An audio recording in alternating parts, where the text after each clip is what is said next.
Welcome, everyone, to Week 18, the final week of the Dolphins Make Me Cry podcast. I'm your host, Steve Giordano, and just want to say it has been an honor to host a podcast again for another year, and it's just a shame that we did not have a better season.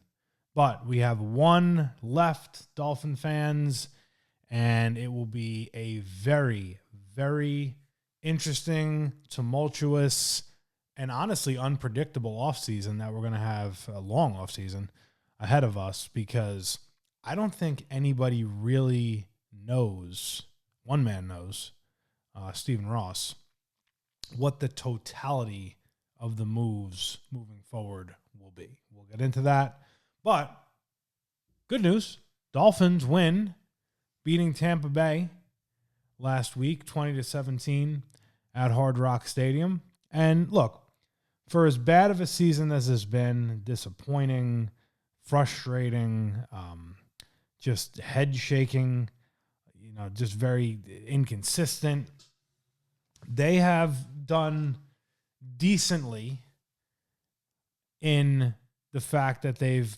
played hard. Now, I don't want to overstate that, because you get a lot of this, like, they didn't quit on McDaniel, which I honestly can't stand. These are professional athletes that get paid, and even if you're not going to be a Dolphin or whatever your scenario is going to be, you need to put good film out there. So this whole, like, teams quit, yeah, I do think there's some form of an element that happens with that, but I think most guys are professional guys, and they're playing because they need to put good tape out there, and they got to figure out what's next for them, whether it be with this team or with the next team.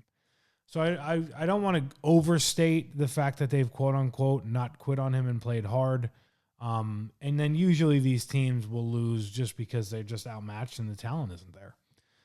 But a good job. Now, if you want to talk about a disgrace, Tampa Bay, who's now fighting to get into the playoffs. And again, when you look at the Dolphins, it's also day late, dollar short. You look at some of these divisions out there, like Tampa, Carolina, and you basically say, wow, if you played in that division as opposed to playing in the AFC East,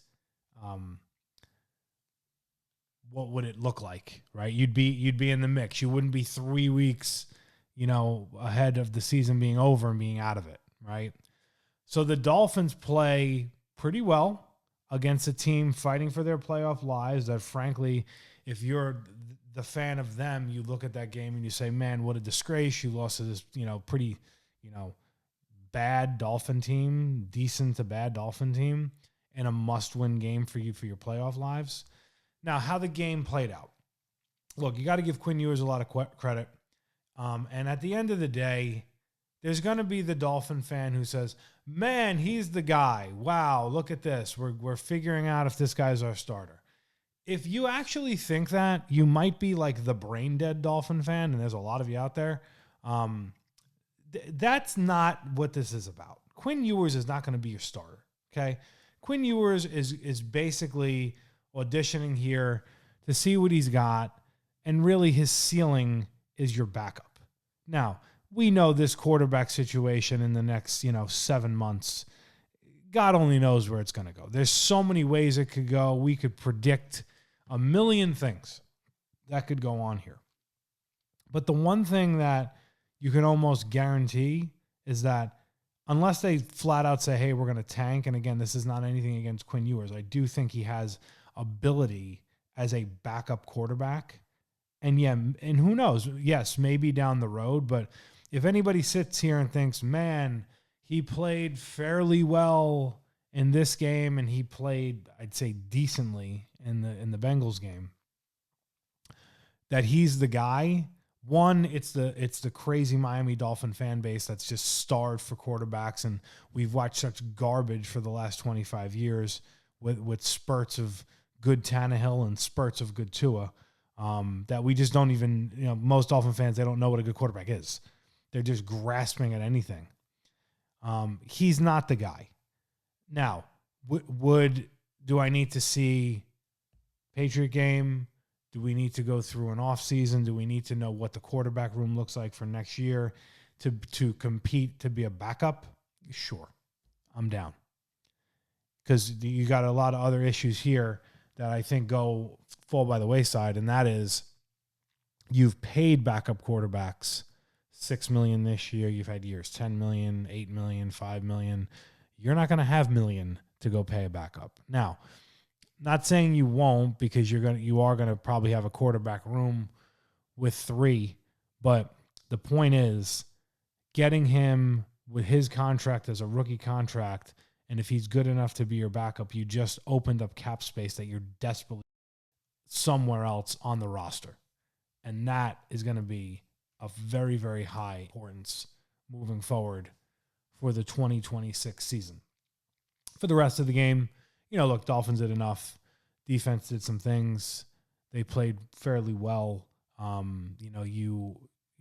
The thing you hate is they just come out and they have some of these good starts, and then it's not that they had the third quarter drop off, but they basically scored next to nothing in the second half and then had to milk the lead, and the defense did some things. And, the bottom line is, this roster is just very devoid of talent. They're definitely getting the most out of what they have, but it's just not enough to really be a playoff contender. They're basically like right under it, where they're doing enough, and then you're just trying to figure out if some of these young players can be something and step up as we progress to whatever we're going to call, if it's a rebuild, if it's a retool. I would say rebuild, because the bottom line is the window was slammed shut of the spend a lot of money in 2022 to 2023, and then there was a drop-off to 2024, and then a bigger drop-off to 2025. And quite frankly, the 2025 team wouldn't even recognize the 2023 team, and we're literally only 2 years removed from it. The amount of talent loss, the amount of just, if it's injuries, if it's role players that they've got rid of, guys they couldn't re-sign, injuries, when you add it all up, I mean, it is a shell would be kind of the 2025 and 2023 team. And it's a shame, because you had that window that you just did not capitalize in 2023 that I've talked about a million times. 2024 certainly could have capitalized on it as well. Obviously losing too early in the season and getting behind the 8 ball, and then, winning all the games down the stretch last year, the 6 in a row, and then to this year. And it's just disheartening, like what this has become. And it's literally like this organization and franchise, they say, it's not that they don't try. They try everything, but they just constantly roll snake eyes. That's what they do. And now you sit here and you look at a game against the Patriots. Now, you want to just talk about, this is like the turnaround, not as impressive maybe, but 2007 Dolphins that were 1-15, that won a division at 11-5. The Patriots, basically, we beat them up for the past 4 or 5 years since Tom Brady left. They got their coach, they got their quarterback. Wow, look at that. 2 things in common. And they literally, and then on top of it, home opener, we had the game multiple times. And that game, if it's interesting when you actually look back on that and you think of what was going on. So you get blown out in Indy, just doors blown off, didn't even show up. Then you get home opener against the Pats, and you literally go into that game and you say, okay, we know the Patriots are probably going to be a little better. They got Vrabel, they signed a lot of guys, cool, but you still should be, better than them. And they're back and forth in that game. They have the kickoff return or punt return, then they give up the kickoff return, and then the HN stepping out of bounds. If you win that game, now again, it might, it's week 2, but if you win that game and you don't get that, you get that stink out of your mouth of losing that Colts game, and then, okay, you knew you were going to Buffalo, it was like bang, 0-3, and the season was over. Any way you want to slice that pie, the season was over, even though getting the 1-3 beating the Jets, and then that turned into 1-6. But if you won that game, not to say the trajectory of both of these teams would be different for the entire season, but it would have made a huge difference for both. More the Dolphins probably than the Patriots, because the Patriots, they're vying to be, 1, 2, or 3 seed, and they've had just a phenomenal turnaround because they're coached well, because they had patience, they found their guy at quarterback, and they play smart, and they've built a solid roster. It's not, and what's funny is, like, do I think they're winning the Super Bowl? No. Frankly, I think they'll probably end up playing Buffalo, and Buffalo will be a 7, they'll be a 2, and Buffalo will knock them off. Because they're probably a team, they're young, they're going to learn how to win, and they're going to make mistakes, and it's fine. But, I mean, when you look at they are and what they did, and then you look at what New England did, or then what Buffalo's done, and then you look at the Jets are a doormat, but the Jets have draft capital and a lot of it, and then there's you.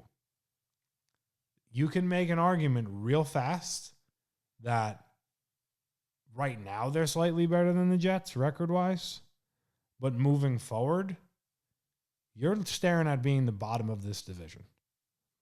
And that's a scary proposition that you have to now, where you were vying to win the division and should have at least once,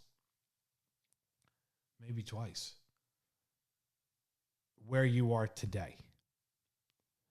And that brings us to this game, and then I want to comment as we wrap up the season on the future. So this game, Patriots, Dolphins in New England. Patriots have still a lot to play for. They're not going to sit there and lay down. And the Dolphins, have a lot to play for. But many believe in the media that no matter what happens, that McDaniel's coming back, barring a blowout, which is, I'm going to get to my prediction, which I do think they're going to get blown out. Spoiler, because you have a lot of guys out. You got Aaron Brewer probably not going to play. You got Achane's probably not going to play because he's a little nicked up. And why bother? You have a lot of these starters that are not going to play. So you're going to go out there with Quinn Ewers, his backup center, his number one weapon, running back, Achane, and think you're going to somehow compete with these guys? Like, not going to happen. Sorry to break to everybody. He's going to get exposed. McDaniel's going to get exposed, and I think it's going to be an embarrassment. Now, what that means, if you are the Mike McDaniel detractor, fire Mike McDaniel guy, which I've been that guy, the only reason I pulled back a little on it is not because, oh my God, he turned it around and fixed things. It's because I need to know the plan. And that's going to get us to our next thing. So to those Mike McDaniel haters, if we get the blowout that I expect, maybe, just maybe, that would get him fired. I'm going to be a betting man and say that come Black Monday and even beyond, he's going to be here. I just think that's the way it's going to go. Because there's too many moves, there's too many hints and things that, you see in the way he acts that he knows he's confident in the fact he's going to be here, right? So, but if you are that detractor, that might be your only ace in the hole at this point, because then you're going to be looking at, a 7-10 season, and kind of is what it is. And then if they win, you're back to 8-9. And while everybody will say, "Oh wow, we started 1-6 and you got to 8-9," the goal wasn't, "Hey, let's start 1-6 and get to 8-9." The goal was, "Hey, you were 11-6, you were 8-9. Your owner said no more status quo, and now literally you gave us status quo or less than status quo.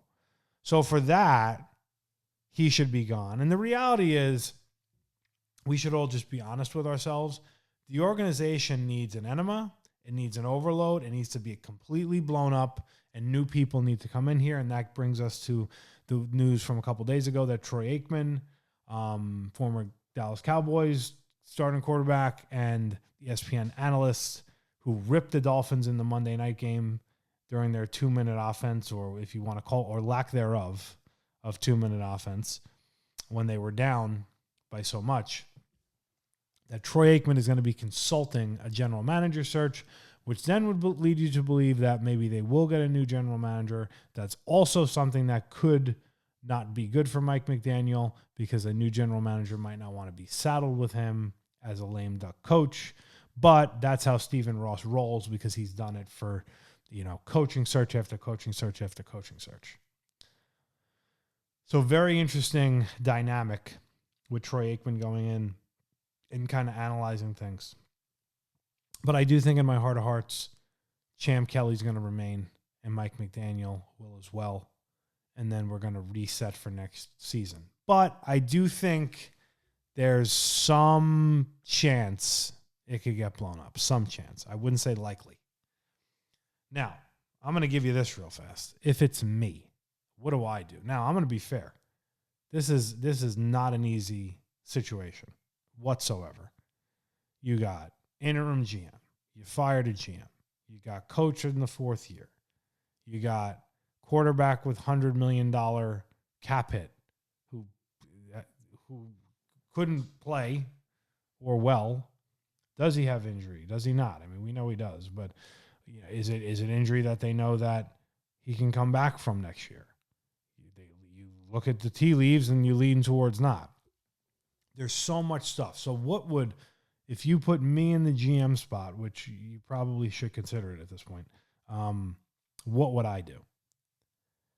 I think if you held a gun to my head, I would blow it up and I would find, number one, the best football man president you can find out there, taking the consultation of Aikman, taking other consultation, and you gotta believe in that guy, and that guy's got to want to be here, and you give that guy full autonomy to find a coach that will be the style that you are. And that guy, that president, if you're Stephen Ross and you've watched for decade after decade after decade a team that's been labeled as soft, can't play in the cold, can't play in December. And in fairness, they've been much stronger of a team this year. Offensive, line, defensive line, they have running the ball better for sure. You need to find that guy who believes in that ideology of that's the way you win football games in the trenches. And then as a Dolphin fan, we have to understand that it's going to now take time. And the challenge of all of this, and this is what's the thing that Stephen Ross falls into is, and I get it, he runs the business, I buy season tickets, I understand. We're not tanking, but how bad are we going to be when we know we don't have cap space? We're going to eat all this more cap with Tua. We don't have high draft capital. We're not in a draft where there's any, home run quarterbacks. So we're going to probably sit there and be looking at hey, we have Ewers as a backup, and then we're looking at the trash heap of quarterbacks that have been quote unquote starters, but we all know they're not any good. And there's a 1 in a million shot that one of them is going to turn into Sam Darnold or Daniel Jones. And it's going to be really hard for that to happen with a roster that has dead money everywhere. And also, another rookie class, which will be vital. And your rookie class from this past year that's gotten obviously a lot of playing time. Are they going to become some sort of winners? It's going to take time. I think that's what I would do. And then that GM finds that coach. And then I start kicking up rocks around the quarterback. Now, I would still look at the Tua situation. I don't think it's going to happen. But I would analyze the money. I would analyze his health. And I would at least probably maybe kick the tires for the next season. Or you rip the Band-Aid off. If you tell me he cannot physically play, which we kind of saw, but we don't know what an offseason will do, then you got to, I guess, bite the bullet. I don't like it. I don't. And I really don't like it from the cap perspective, and I also don't like it because I just don't think the alternatives out there are just slim and none. They just are. It's a quarterback-starved league. There's a top 5, then there's a 5 to 10 that are the notch below. Then there's the 10 to 15 that are the notch below, and you get a few of those that'll knock on the door of the playoffs. And then you got just bottom feeders that they might have a couple moments, but they're not going to sustain winning. They'll win a couple games, but they're not going to be sustained winners, and they're also going to be surrounded with bad teams. So that's where we're at. It is going to be one of the most pivotal off seasons in Miami Dolphin history because there's just so much unpredictability. In years past, you've had some thought process of, this is probably what's going to happen. More than likely. But now you say, more than likely McDaniel's coming back, which I don't think is a home run. I do think it's a solid double. But what else does that mean, and what does it entail, and how does it all fit into the realm of GM and quarterback and cap ramifications? There's just so many things here to see if they can put out a better team in 2026. I mean, I hope so. I hope you get one of those stories like a Colts. I mean, we'll say an early Colts this year because they obviously, failed down the stretch. Can you get a story like that next year? Could you get a Minnesota Vikings from 2 years ago story with Sam Darnold? You could. You definitely could. I do think there is some young talent here, just not enough of it. And yes, they'll get some free agents, but it's going to be very hard because of the cap, ramifications, and they're going to have to be crazy creative. I mean, frankly, they were crazy creative last year, and I'll give them credit on certain things that did work out on the cheap. But overall, you just didn't have enough to, plug enough holes in the boat. And now you're going to get more holes in the boat, and you're going to have less money to plug it with. It's really what it boils down to. And the number one question of every team is, and we haven't had to deal with it in 5 years, is who's the quarterback? I mean, we've dealt with who's the quarterback from an injury perspective, but we've known who the quarterback was. And now we don't. And that's not a good place to be. So, as you can tell, this season has just drained me. 2 years ago was fun until the end. Last year, not so much. This year has just been brutal from moment one, from kickoff. Like, at least, pull the rug out from us in November. This has been rough. But we're Dolphin fans, and we deal with it. We have the longest streak of not winning in the playoffs, 25 years. Haven't had a playoff game at home in 17. And you got to believe sometimes. And you got to believe that something's going to come and turn it around. Because, look, the only bright side of this is when you look at the teams like the Patriots that flipped it around in a year or two and went from kind of worst to first, there is that is out there. It's just you got to find, and there's a lot of work that it takes. But that being said, the finale of the year, Steve Gio's Week 18 Miami Dolphin pick in the league where they play for pay. Dolphins at Patriots, Foxborough, Massachusetts, division rivals, all the back and forth over the years, really more in the 80s and 90s, and then obviously to the dynasty years with Tom Brady. But the Dolphins would give them fits, usually in the games that didn't matter. And now we get to this era, and really probably the end of the era, obviously with the Tua, and then the beginning of the era of Drake May.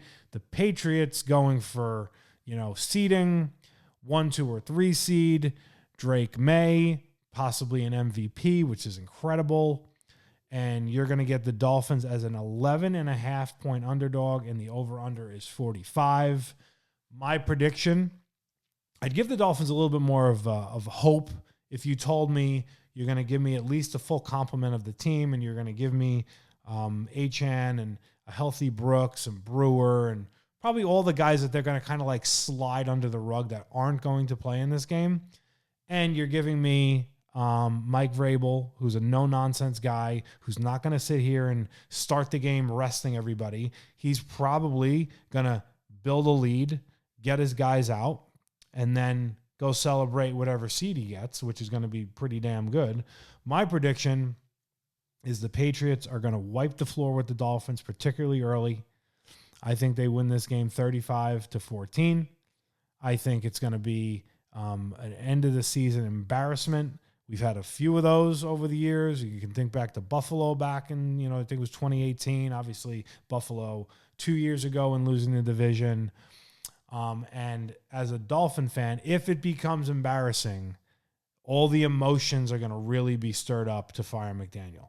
And then it's going to be really interesting to see what happens on Black Monday. But I think the Dolphins have zero shot in this game because they're not even playing with a full complement of a team. And even if they were, they might lose by 10 or 14. And I don't even think the Patriots are like world beaters, but they are light years ahead of you. And it's amazing how they flip that script with you in just a few short years. But I want to say thank you to everybody who has been a part of watching the podcast this year. We will be ready for next season, and all we can do is hope. So let's get ready for this game. Let's get ready for the offseason. Mr. Ross, you better start making some good decisions. The draft, and let's hope and pray for a better 2026. We will see you next year. Let's go Dolphins.